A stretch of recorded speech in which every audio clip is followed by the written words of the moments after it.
Para muitos, Adolf Hitler é o máximo da maldade. Ditador da Alemanha nazista, organizador do Holocausto e causador de uma guerra mundial que resultou na morte de mais de 60 milhões de pessoas. Mas Hitler não agiu sozinho. As atrocidades dos nazistas exigiram uma ampla rede de colaboradores. Quem eram os homens e as mulheres que executaram as ordens cruéis de Hitler? Eram todos uns porcos nojentos. É como pegar uma doença que não tem cura. A quais níveis de depravação eles foram? Como ousa olhar por baixo do meu vestido? E ela pegava o chicote e batia no rosto deles. E quem é considerado por alguns como sendo tão cruel quanto o próprio Hitler? Assista Nazistas, o máximo da maldade.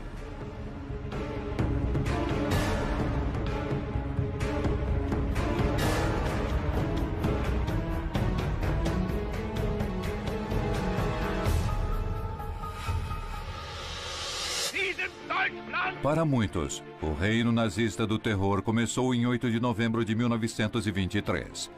O jovem Adolf Hitler, suportado por 600 tropas da SA, invade um encontro político em um bar em Munique, em uma tentativa de golpe que ficou conhecida como Putsch de Munique. Aqui, Hitler estabelece o padrão que possibilitará seu reino de terror.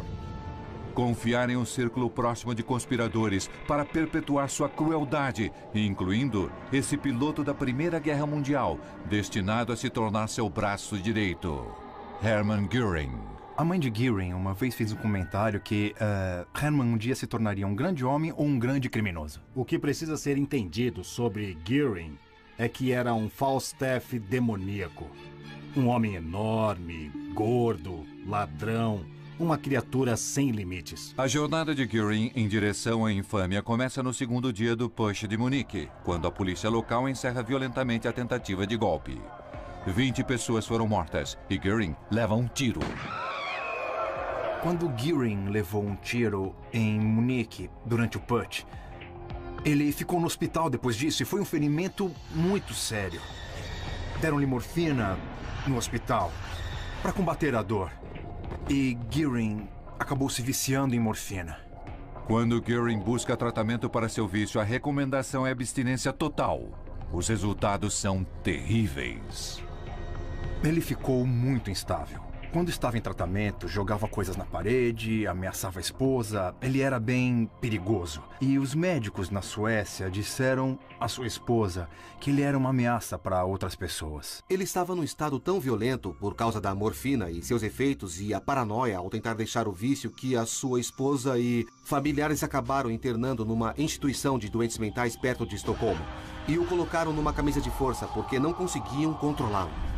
Depois do tratamento, Göring volta para o lado de Hitler e o ajuda a orquestrar as primeiras atrocidades nazistas. Göring desempenhou um importante papel ao elaborar as leis de Nuremberg, que impossibilitaram muitas coisas na vida dos judeus alemães.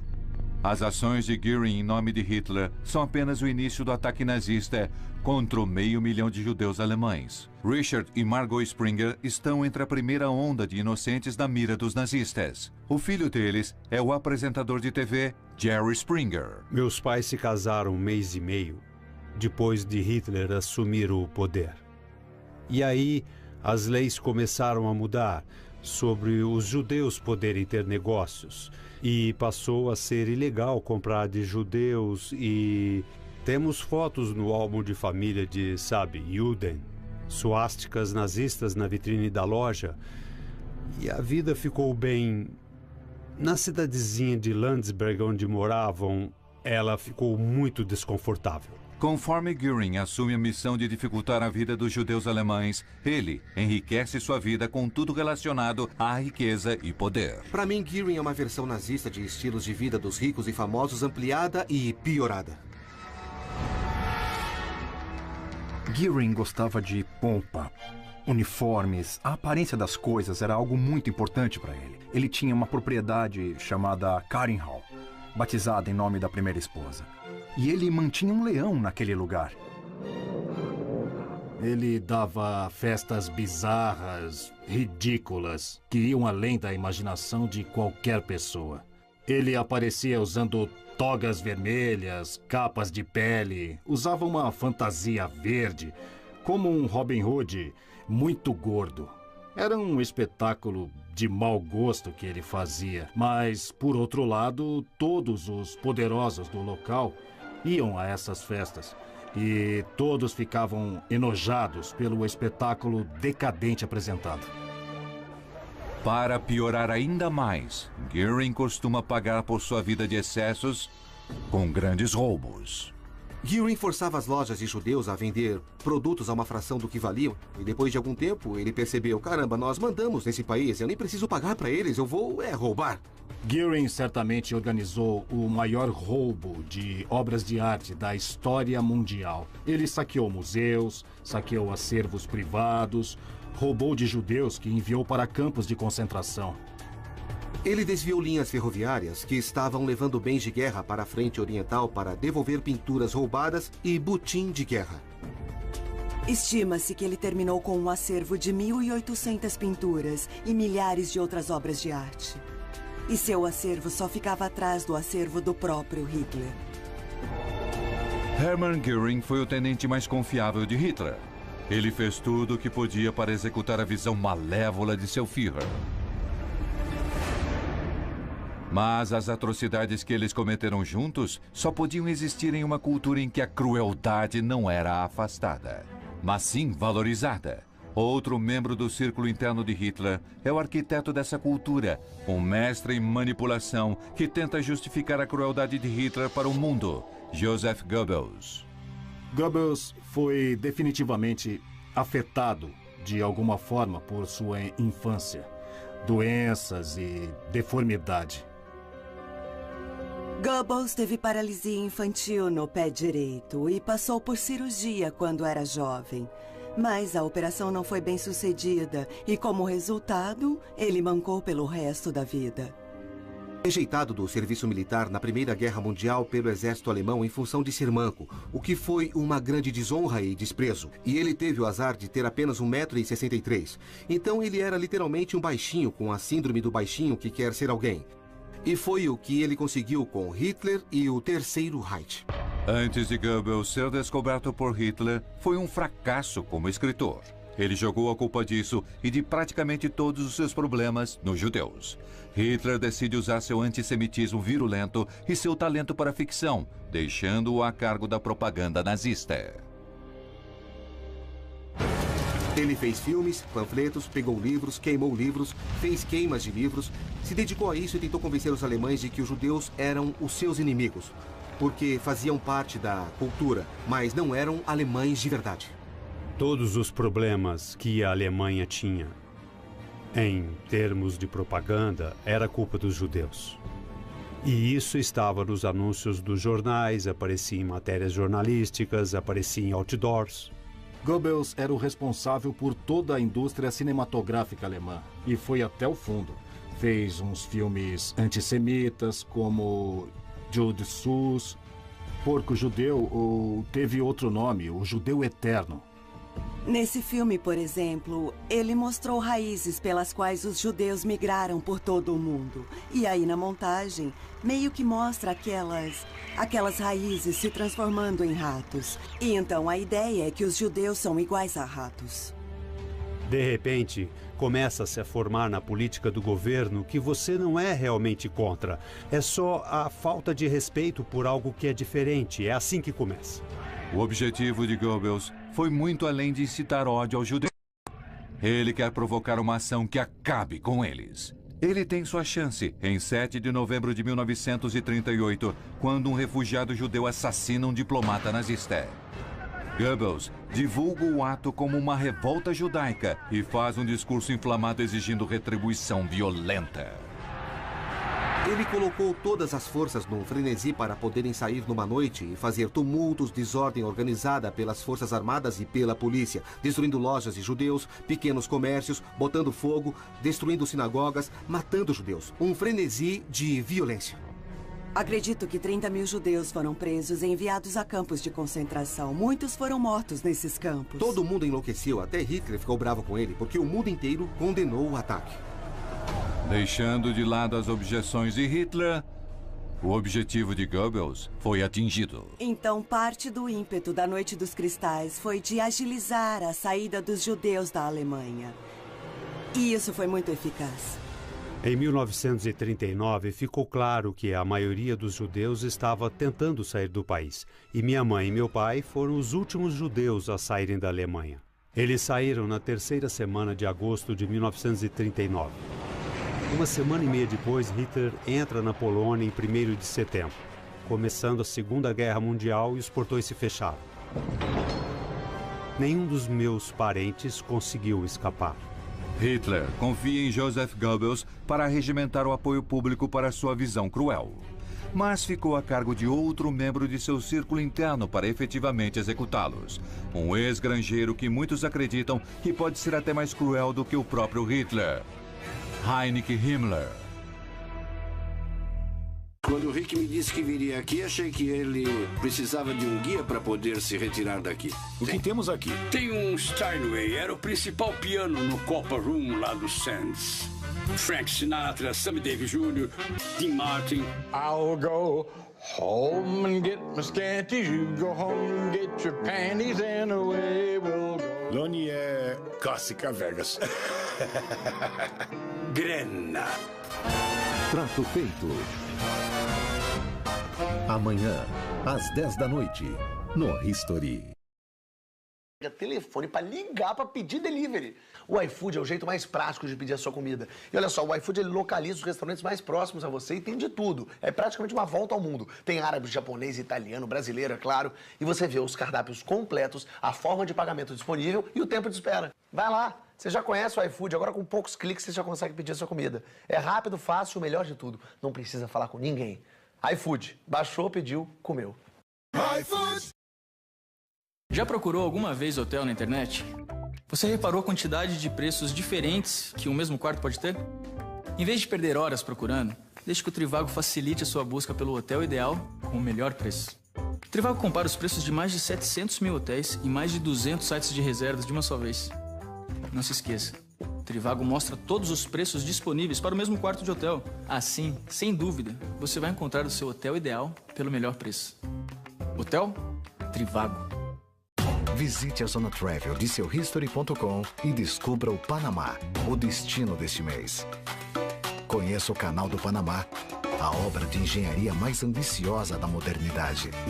As eclusas de Miraflores e o projeto de expansão do novo canal vão surpreender você. Se você quiser saber mais, acesse seuhistory.com/áreas/travel. Autoridade de Turismo de Panamá. Panamá, une ao mundo. Mas tem medo da vida? Ao contrário dos outros, não fujo da vida. Fujo da morte. É o medo que me faz sentir vivo.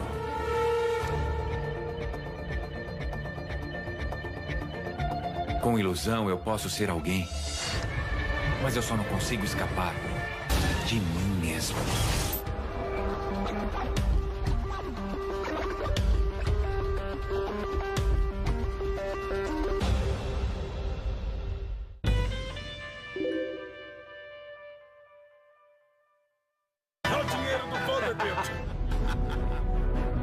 A sua ambição pessoal compre tudo que pudermos. Mudou toda a humanidade. Isto é o futuro. Isso é fantástico. Uma das produções mais impactantes do History está de volta. Nada é impossível. Gigantes da Indústria. 4 horas seguidas. Quarta, a partir das 8 da noite. No History.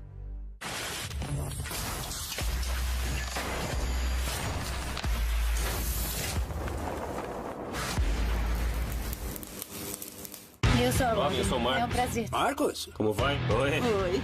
Marcos, prazer em conhecer. Estamos de acordo? Tudo se resolve no aperto de mão? Só aperto de mão vale? Tudo bem. Ao trabalho. Uhul. Agora que eles apertaram minha mão, já chega de bancar o bonzinho. O Sócio. Terça às 10 da noite. No History.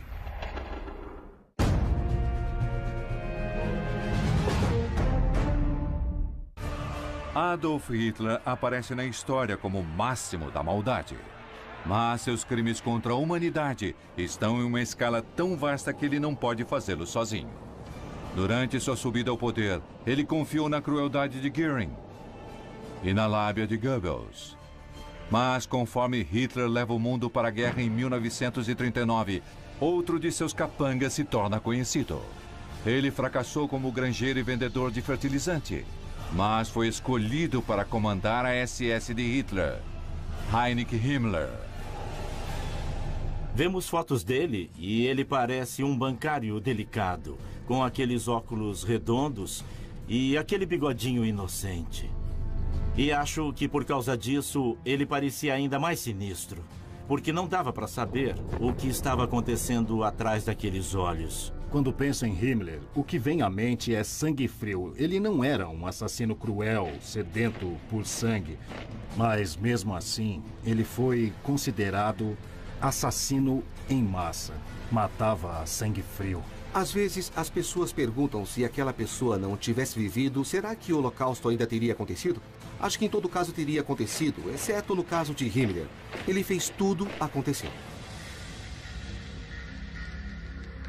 Mas para Himmler, o Holocausto é apenas parte de um plano mestre ainda mais cruel de assassinato em massa. O plano maior de Hitler era transformar a Europa Oriental em um império alemão.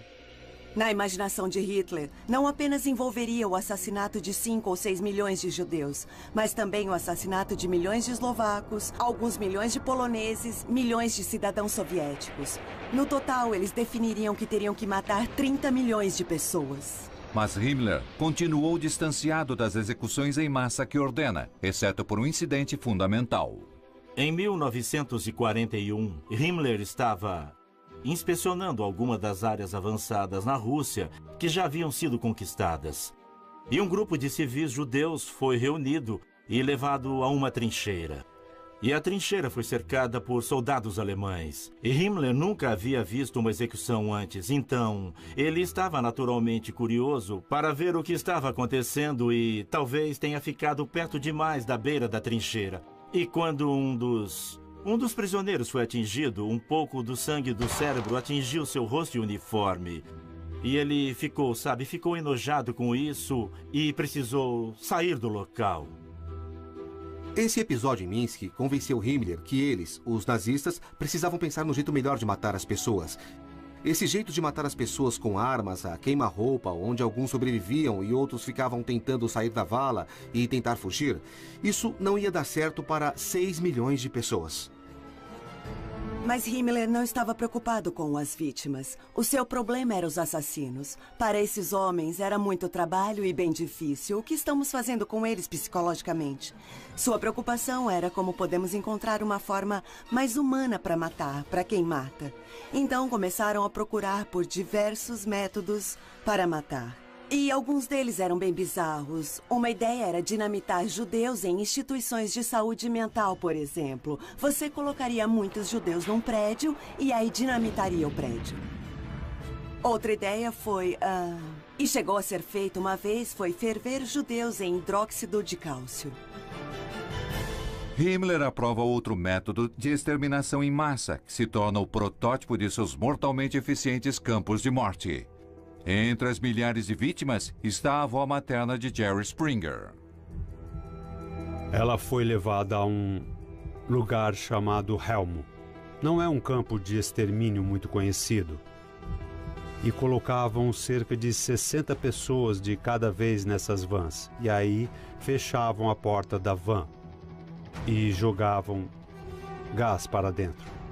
E levava 20 minutos até chegar aos campos onde havia as covas em massa. Naqueles 20 minutos, uma quantidade de gás suficiente matava todos na van.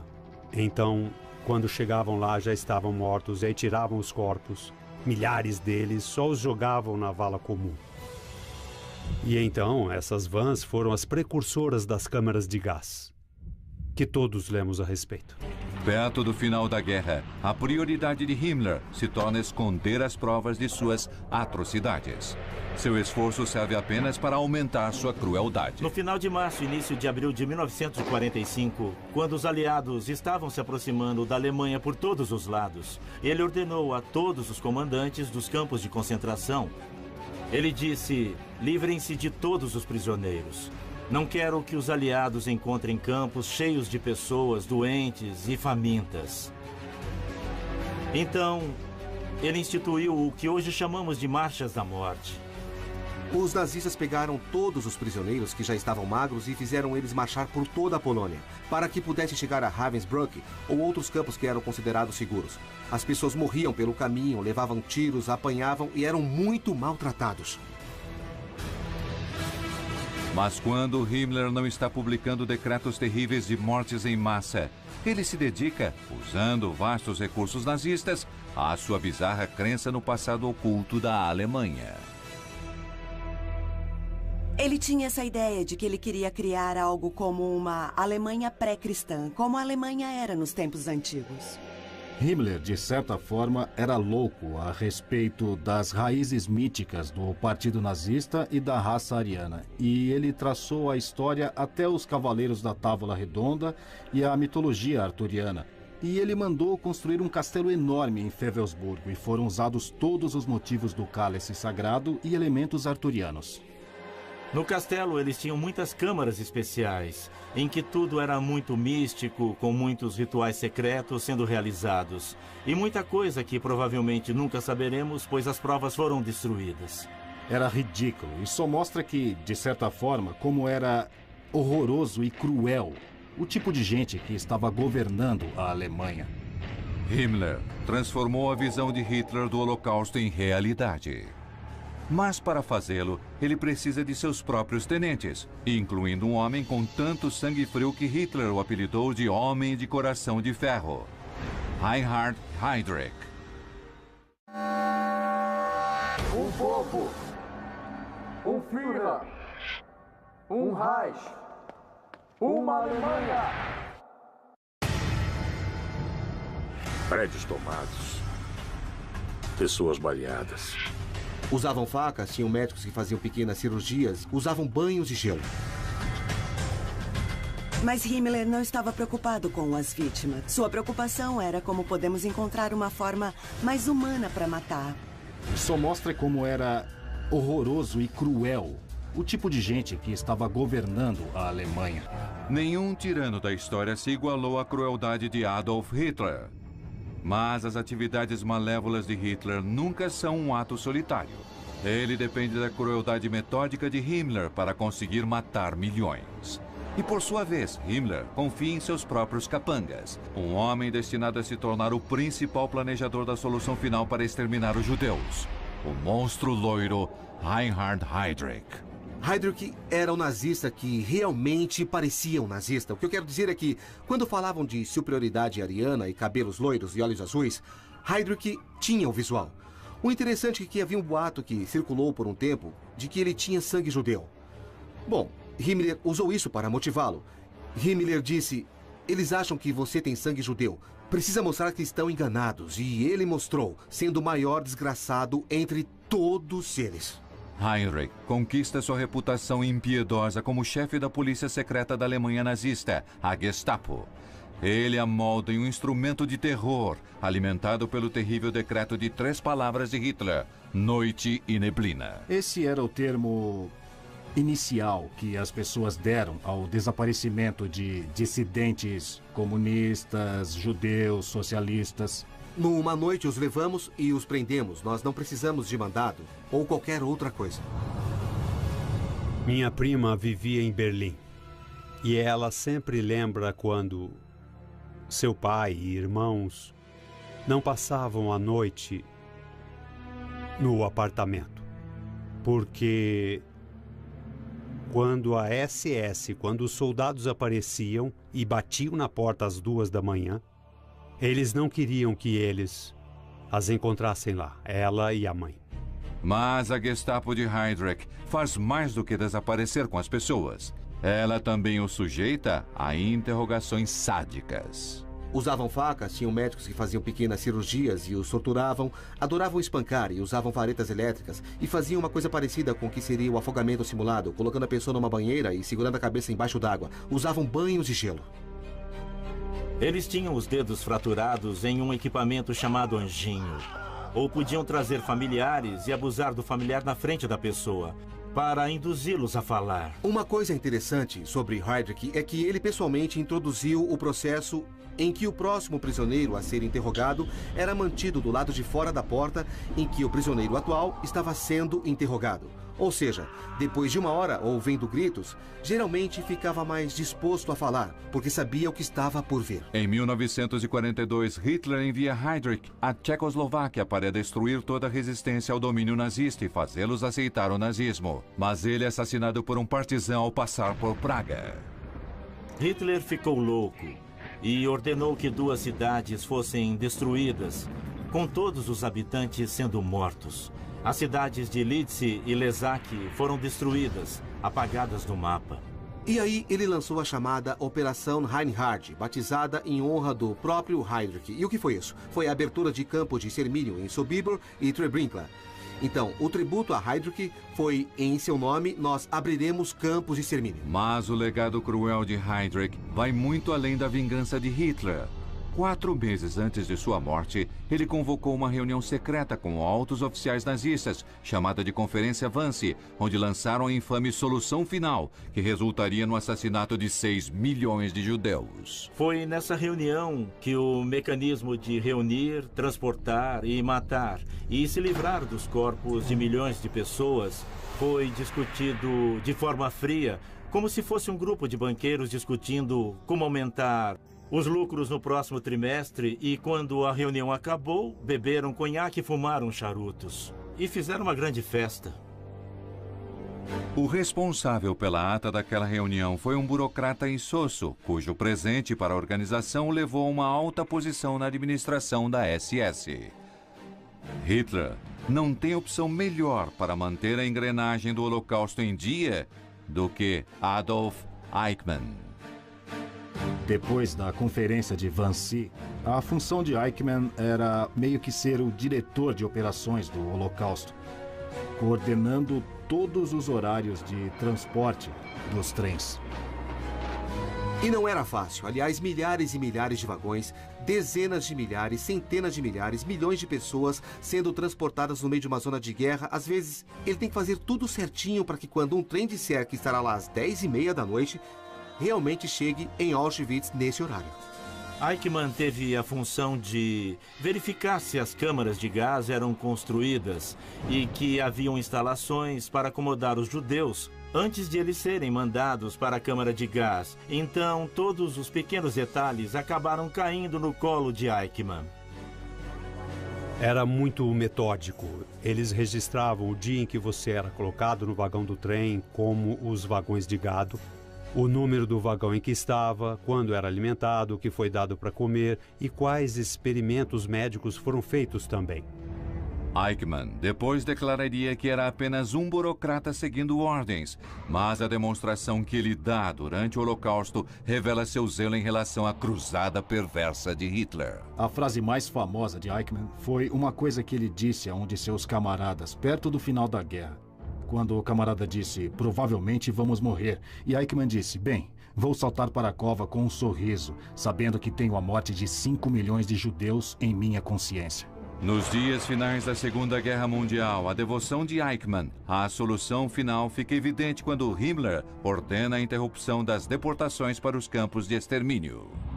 Isso não é aceitável para Eichmann, então ele continua fazendo, mesmo depois de ter recebido ordens de não mais deportar judeus. Então acho que esse é um exemplo em que se pode ver que Eichmann era realmente um fanático. Como diretor de operações do Holocausto, Adolf Eichmann põe em ação esse fanatismo na segurança de sua mesa. Mas, para o negócio real e sujo dos assassinatos, Hitler deve ir para as trincheiras e reunir capangas cuja perversidade é até maior que a sua. Um povo, um Führer, um Reich, uma Alemanha. Prédios tomados. Pessoas baleadas. Usavam facas, tinham médicos que faziam pequenas cirurgias, usavam banhos de gelo. Mas Himmler não estava preocupado com as vítimas. Sua preocupação era como podemos encontrar uma forma mais humana para matar. Só mostra como era horroroso e cruel o tipo de gente que estava governando a Alemanha. Adolf Hitler e seu círculo interno são a máxima manifestação do mal na história. Mas seu recorde de atrocidades só foi possível porque conquistaram um exército de subordinados para executar suas maldades. Fala-se de Hitler e de Goebbels e sabe todos esses líderes horríveis. Mas e quanto a essa população que simplesmente no final do dia, sabe? Porque eles vivem lá, eles vão para casa e jantam com a esposa e os filhos e... Nossa, como foi seu dia? E o que eles diziam? Um casal trabalhador pode compartilhar histórias das atrocidades que cometem. Ele é ex-bancário, ela é secretária. Mas ele chega a ser comandante do infame campo de concentração de Buchenwald. E ela está a seu lado. Karl Otto Jussi Koch. O coronel Koch era um mulherengo e contraiu sífilis em uma viagem à Noruega em 1940. E quando voltou ao campo, 2 das pessoas que trataram dele eram, na verdade, prisioneiros. E ele não queria que a notícia se espalhasse para seus superiores ou para sua esposa. E então ele decidiu que aqueles 2 prisioneiros seriam mortos. A SS não se incomoda com as mortes não aprovadas, mas se incomoda quando descobre provas de desfalque. Karl e sua esposa foram vistos roubando algumas coisas da SS, pegando dinheiro, joias e até dentes de ouro dos prisioneiros que estavam mortos. Ele obrigava os prisioneiros a, digamos, escrever para os parentes, dizendo coisas como: se puderem me arrumar 10.000 Reichsmarks, vão me deixar sair daqui. E eles foram ficando ricos com esses golpes. Cada marco que os Koch conseguem financia seu estilo de vida exagerado. Bem, Karl e Jussi Koch realmente consideravam Buchenwald como seu feudo particular. E eram o senhor e a senhora governantes desse campo. Sabemos que ela adorava cavalgar e que usava a mão de obra do campo de concentração e provavelmente dinheiro e valores tirados das vítimas para construir um complexo interno para poder cavalgar. Otto acaba sendo condenado por desfalque e é executado.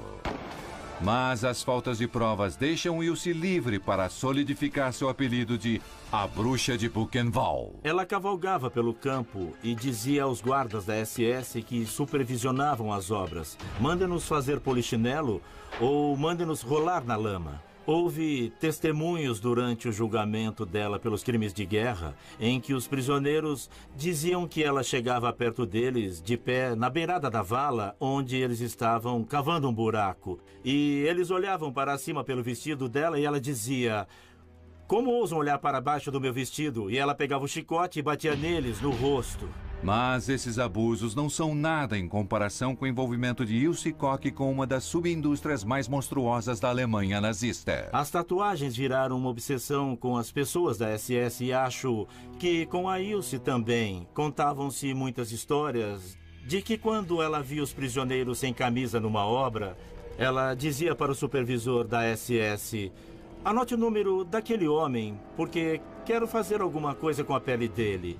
E algumas semanas depois, podia virar um abajur, uma capa de livro, ou talvez luvas, chinelos, o que fosse.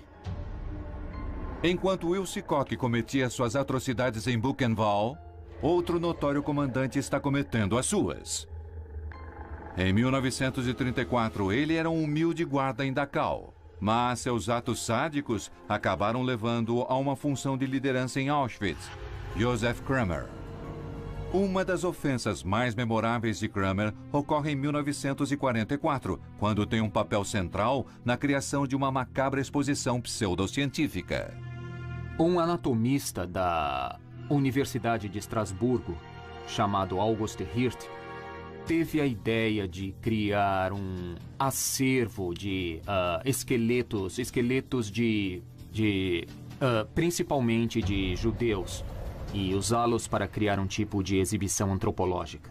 Em Natzweiler, Kramer recebe um carregamento especial de prisioneiros a serem usados na amostra Hirt e se responsabiliza pessoalmente por seu processamento. E Joseph Kramer é o responsável por matar as vítimas com gás em agosto de 1944. O acervo de esqueletos judeus nunca é organizado, mas Kramer passa a cuidar do infame campo de concentração de Bergen-Belsen, onde recebe o apelido de Monstro de Belsen. Perto do final da guerra, Heinrich Himmler ordena que os campos de concentração sejam evacuados e Bergen-Belsen vira um ponto de coleta para os prisioneiros de campos de concentração que estão sendo evacuados. Então há milhares de prisioneiros convergindo para Bergen-Belsen a pé ou por trem. Muitos estão muito próximos da morte. Não há a menor possibilidade de serem cuidados, de forma que garanta sua sobrevivência. E rapidamente as condições dentro do campo se tornam absolutamente horrendas. Há epidemias de tifo e desinteria. Não há alimentos adequados, não há água adequada. Joseph Kramer supervisiona tudo isso. Entre as milhares de pessoas que morrem sob a supervisão de Kramer está Anne Frank, aos 15 anos. Bergen-Belsen logo é libertada pelas tropas britânicas e Joseph Kramer é preso, julgado e enforcado. Ele é logo esquecido, mas o diário de Anne Frank, um protesto eloquente contra o mal nazista publicado em todo o mundo, ainda é inspirador. Karl Otto Koch, sua esposa Ilse e Joseph Kramer fizeram de perto o trabalho sujo necessário para realizar a visão de Hitler. Mas outros nazistas iriam ainda mais longe, redefinindo os limites do mal. Como o médico sádico, cujas experiências médicas saíram direto de Frankenstein, Dr. Joseph Mengele. Um povo, um Führer, um Reich, uma Alemanha. Prédios tomados. Pessoas baleadas. Usavam facas, tinham médicos que faziam pequenas cirurgias, usavam banhos de gelo. Mas Himmler não estava preocupado com as vítimas. Sua preocupação era como podemos encontrar uma forma mais humana para matar. Só mostra como era horroroso e cruel o tipo de gente que estava governando a Alemanha. As atrocidades da Alemanha nazista são um produto não apenas da crueldade de Adolf Hitler, mas da vasta rede de maldade que ele controla. Ela se estende de seu círculo interno de administradores para seus discípulos nas trincheiras. Mas, na ponta mais distante da rede, há uma raça especial de homens cruéis. Um é descrito como um alcoólatra desequilibrado, um psicopata e um sádico violento. Porém, precisamente por causa disso, é que ele é escolhido para liderar uma unidade militar nazista que se especializa no terror. Oskar Dirlewanger. Oskar Dirlewanger, como milhões de homens alemães, serviu durante a Primeira Guerra Mundial. E não se sabe se a guerra causou ou exacerbou uma parte extremamente violenta e sádica de sua personalidade. Oskar Dirlewanger foi preso pela SS em um campo de concentração, em parte por ter sido acusado de molestar uma adolescente. Dirlewanger acaba sendo liberado sob a condição de que volte ao exército. É aí que Himmler tem uma ideia sinistra: reunir um batalhão de criminosos para aterrorizar os civis em territórios ocupados pelos nazistas e coloca Dirlewanger no comando. Então, uma brigada composta por saqueadores e outros criminosos, em alguns casos tirados de campos de concentração da SS, de prisões militares ou de prisões militares normais, que podiam ser usados para lutar contra os partisans, mas também liquidar guetos judeus. Começando em 1940, a brigada de Dirlewanger tem o sádico prazer de expandir a definição de atrocidades de guerra. A unidade de Dirlewanger gostava de levar civis à força para celeiros. E aí colocavam fogo no celeiro. E se alguém tentasse escapar, levaria um tiro. Houve acusações de que o próprio Dirlewanger usava veneno em judias para seu próprio divertimento. quando o comando foi enviado para Varsóvia, os civis poloneses foram arrancados de prédios. Para sobreviver à guerra e à insurreição, os poloneses haviam montado hospitais subterrâneos e os homens de Dirlewanger atacaram esses hospitais subterrâneos, mataram homens, mulheres, crianças, médicos e enfermeiras. Enquanto Oskar Dirlewanger ultrapassa os limites da crueldade na Polônia, um médico sádico faz o mesmo em Auschwitz. Depois de estudar nas melhores faculdades de medicina da Alemanha, ele serviu como oficial médico até ser transferido para Auschwitz em 1943.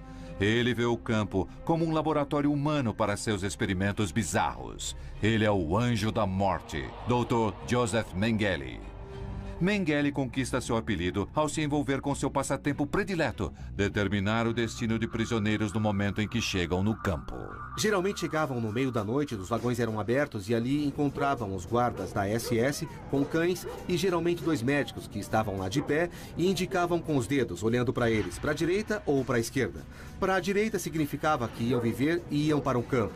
Para a esquerda significava que iam direto para as câmaras de gás. Todo médico tinha que cumprir essa tarefa. A maioria não gostava de fazer isso. Mengele adorava. Ele se oferecia para a função, fazia hora extra, seleções extras porque ele procurava espécimes para os seus experimentos. E era ali que os encontrava. Entre as incontáveis seleções de espécimes de Mengele, as mais valiosas eram gêmeos.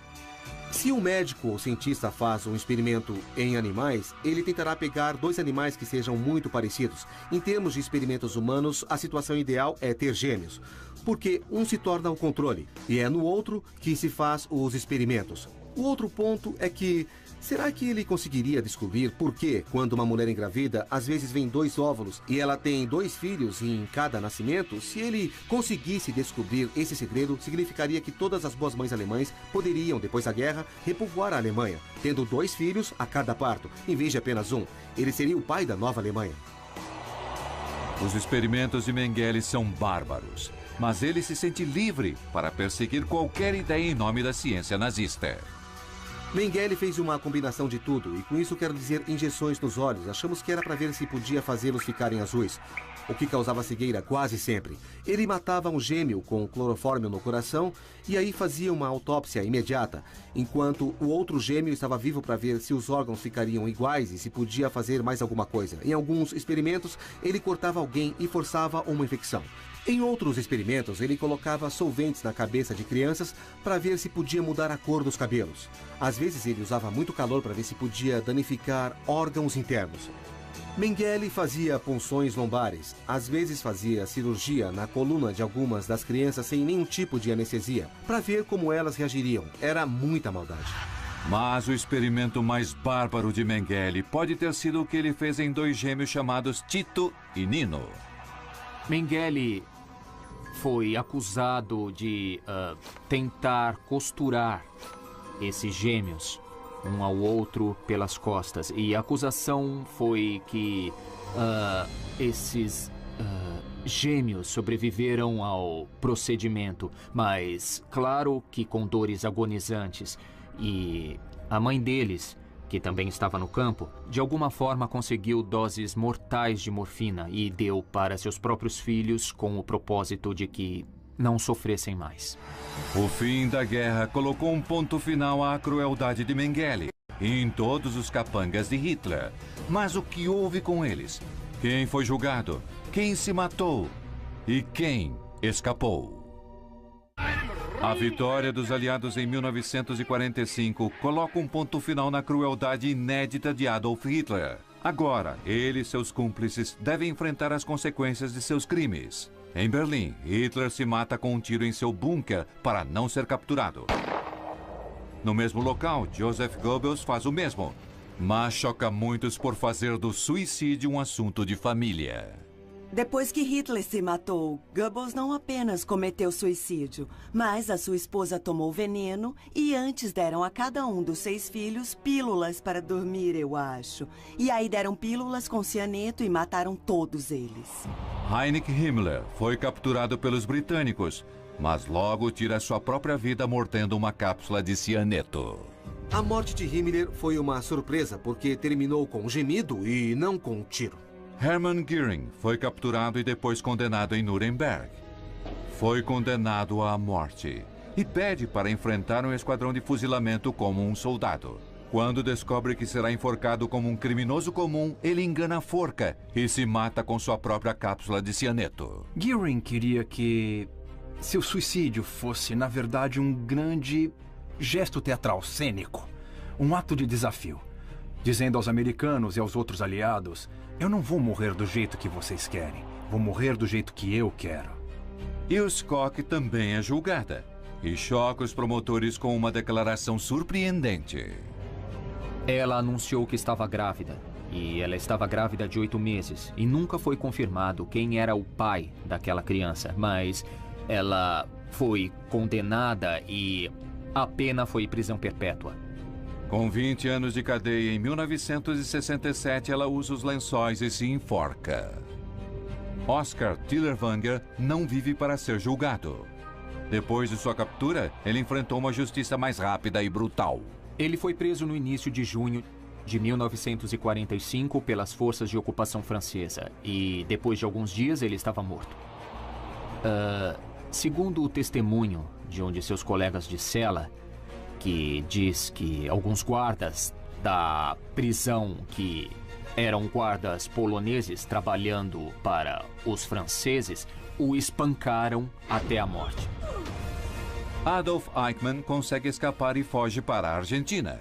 Vive lá de forma anônima até 1960, quando é finalmente localizado pelo Serviço de Inteligência israelense. Uma equipe de agentes israelenses, naquela ocasião, foram para a Argentina disfarçados e eles o sequestraram e levaram ele de avião para Israel, e onde foi julgado, condenado e enforcado. Apenas um dos camaradas cruéis de Hitler descritos neste programa consegue escapar totalmente. Joseph Mengele nunca ficou preso numa cela e nunca enfrentou a execução, nem foi assassinado. Quando acabou a guerra, Mengele fez o que todo nazista que tinha sangue nas mãos faria. Ele fugiu.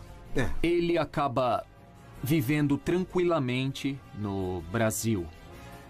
O que sabemos é que em 1979 ele estava nadando e teve um derrame ou um ataque cardíaco e morreu. Mas o mal tem um jeito de transcender o túmulo. Pessoas continuavam vendo Mengele anos depois de sua morte, apesar de uma perícia forense em 1985 ter confirmado sua morte. Mengele hoje teria mais de 100 anos. Quando chegar a 120, acho que algumas pessoas vão parar de procurá-lo, mas como questão prática, os nazistas chegam a fingir estar mortos para escapar dos caçadores de nazistas. 7 décadas se passaram desde a queda do Terceiro Reich. Ainda assim, Adolf Hitler e seus infames capangas continuam sendo o padrão para mensurar o mal.